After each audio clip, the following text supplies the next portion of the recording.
All right मंडळी, so Marathi सिनेमासृष्टीकडनं आणखीन एक टीजर आलेला आहे ज्याचं नाव आहे म्हणजे वाघाचे पंजे. आता हे जे फ्रेज आहे किंवा हे जे वाक्य आहे हे आपण लहानपणी बरेचदा घ्यायचो, म्हणजे मित्रमैत्रिणींसमवेत नाही का, की म्हणजे वाघाचे पंजे, उंटाची मान, कुत्र्याचे कान, हो, कुत्र्याचे कान, बकरीचे डोळे. डोळे व्हॉटएव्हर.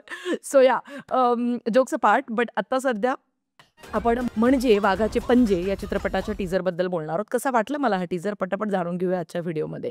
सगळ्यात आधी कास्टिंगबद्दल बोलायचं झालं तर दीपाली सय्यद बऱ्याच दिवसांनंतर आपल्याला चित्रपटामध्ये परत एकदा दिसतीये. तिच्यानंतर संजय नार्वेकर, सौरभ गोखले, तमन्ना बांदेकर, चिन्मय उदगीरकर, प्राजक्ता हनमकर, निखिल चव्हाण आणि घनश्याम दरोडे.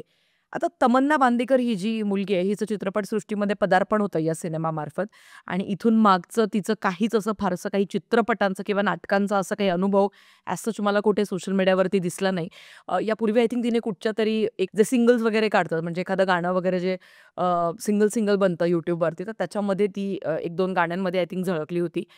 पण आता एकंदरीतच तिला या संपूर्ण टीजरमध्ये बेअर करणं खरंच फार अवघड जातंय. मला लग्न करायचं नाही म्हणजे मला माझ्या आईच्या पसंतीच्या मुलाशी लग्न करायचं नाही. हरकत नाही, पहिला चित्रपट आहे त्याच्यामुळे तिला आपण ती एक मुभा देऊ शकतो नक्की.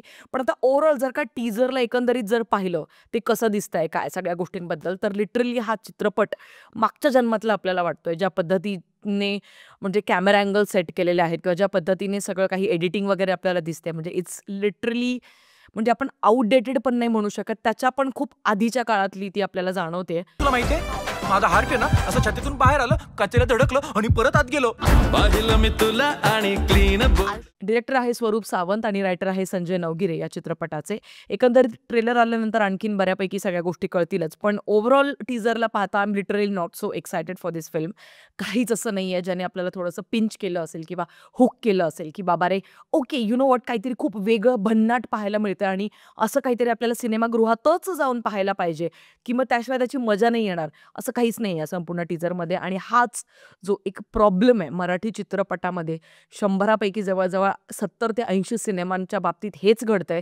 एक वेगळं चक्रव्यूह इथे एक तयार झालेलं आहे, ज्या चक्रव्यूहामधनं मराठी चित्रपटसृष्टी बाहेर पडायचं नाव घेत नाही. किंबहुना चित्रपटसृष्टीला बाहेर पडायचं असेल पण कदाचित आपला एक हात मदतीचा देण्याची गरज आहे का काय, किंवा वाट पाहते की काय आपला, म्हणजे सगळे संबंध प्रेक्षक मंडळींचा, असं मला वाटतंय.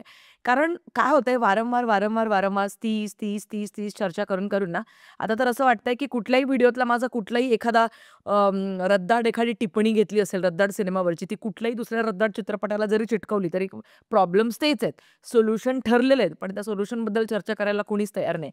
आता मागच्या एका व्हिडिओमध्ये आपण OTTचा एक ऑप्शन सुचवला होता. त्याच्यामध्ये मला बऱ्याच सगळ्या कमेंट्समध्ये लोकांनी सांगितलं होतं की अरे OTT प्लॅटफॉर्म जे आहेत ते मराठी चित्रपटांना स्वीकारत नाही आणि ते तयार नसतात वगैरे वगैरे. तर हेच जे वाक्य आहे हे शांततेत असं लिहा आणि त्याला असं 10 वेळा वाचा. OTT प्लॅटफॉर्म्स मराठी चित्रपटांना स्वीकारत नाही. OTT प्लॅटफॉर्म्स मराठी चित्रपटांना स्वीकारत नाही. का बरं? या वाक्यातच प्रश्न आहे, या वाक्यातच त्या प्रश्नाचं उत्तर आहे, या वाक्यातच तो प्रॉब्लेम दडलेला आहे आणि याच वाक्यामध्ये सोल्युशन दडलेलं आहे. हे इतकं पॉवरफुल वाक्य आहे. म्हणून इतक्या सगळ्या कमेंट्स मी जाणून बुजून त्यांना फारसा रिप्लाय नाही करत बसले. See I tell you one thing, OTTवरती जर का तुम्हाला स्पेशल एक व्हिडिओ हवा असेल तर तो नक्कीच आपण आता एवढा एप्रिल महिना जाऊ दे, त्याच्यानंतर मी नक्कीच तुम्हाला सगळ्यांसाठी घेऊन येणार आहे. एक स्पेसिफिक असा पूर्ण इन डिटेल असा व्हिडिओ ज्याच्यामध्ये OTTचं कल्चर कसं असतं, काय असतं, डिस्ट्रीब्युटर्स कशा पद्धतीने काम करतात, सिनेमे कशा पद्धतीने वर्क होतात, OTTमध्ये कशा पद्धतीने त्यांची निवड केली जाते, सगळ्या गोष्टी तुम्हाला सांगितल्या जातील. पण तोपर्यंत मी तुम्हाला जे सांगितलं ना की तेच एक वाक्य, OTT मराठी चित्रपट स्वीकारत नाही, हे वाक्य स्वतःला सांगा आणि त्याच्याबद्दल विचार करा, कारण तोच माझा मुख्य हेतू आहे. जर आपले चित्रपट OTTवाले सुद्धा स्वीकारत नसतील, त्या पातळीचे बनत असतील, मी म्हणत नाहीये फुलवंती, मी म्हणत नाहीये एक नंबर, किंवा मी म्हणत नाहीये बाकीच्या जे चांगले चित्रपट येऊन गेले, धर्मवीर किंवा धर्मरक्षक महावीर छत्रपती संभाजी महाराज, हे जे चित्रपट आहेत मी यांच्याबद्दल म्हणत नाही, कारण हे आपल्या ॲक्च्युली अतिशय सुंदर आणि चांगले आणि क्लासिक सिनेमांच्या रेंजमध्ये मोडतात. पण बाकीचे सिनेमे ज्यांचे आपण सातत्याने रिव्ह्यूज देत आलेलो आहोत, रिसेंट उदाहरण द्यायचं झालं तर गाव बोलावतो किंवा या पद्धतीचे जे सिनेमे आहेत, तर या सिनेमांना OTT का म्हणून स्वीकारेन हा प्रश्न विचारणं गरजेचं आहे.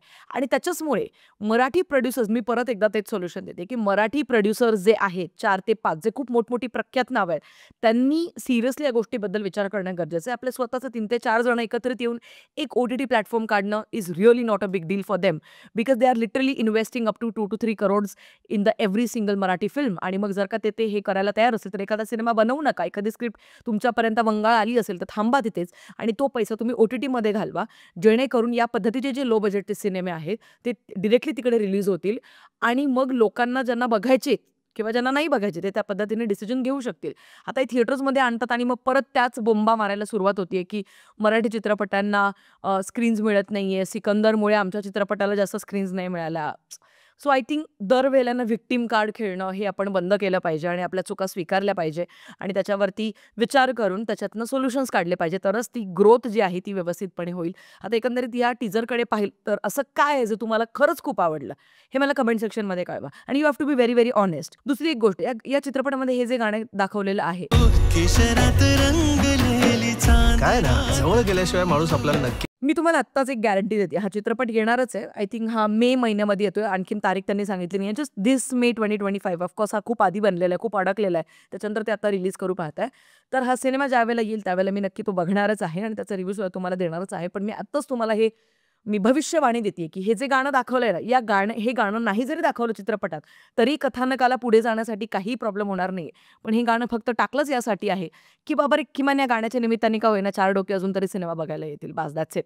सो आय थिंक हे पॅन्त्रे सगळ्या फिल्म इंडस्ट्रीने वापरून ते इतके जुनाट आणि बुरसटलेले झालेत की आता मराठी सिनेमासृष्टी जर ते करू पाहत असेल तर धन्य आहोत मग आपण. बाकी एकंदरीत हा होता माझा रिव्ह्यू, हा मागच्या काळातल्या सिनेमाच्या टीजरबद्दलचा.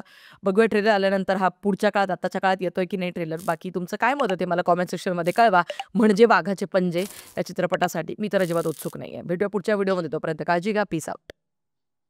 शिर्डीतील कुत्र्यांना डायबिटीसची लागण झाली आहे. बुंदीचे लाडू, पेढे, बिस्किट तसंच दुधाचा अतिरेकी आहार केल्यानं या कुत्र्यांना डायबिटीस झाल्याचं समजून येतंय. अनेक कुत्र्यांचे केस गळालेले आहेत, पोटात देखील जंतू झालेले आहेत. सतत गोड खाल्ल्यानं कुत्र्यांमध्ये लठ्ठपणा देखील दिसून येतोय.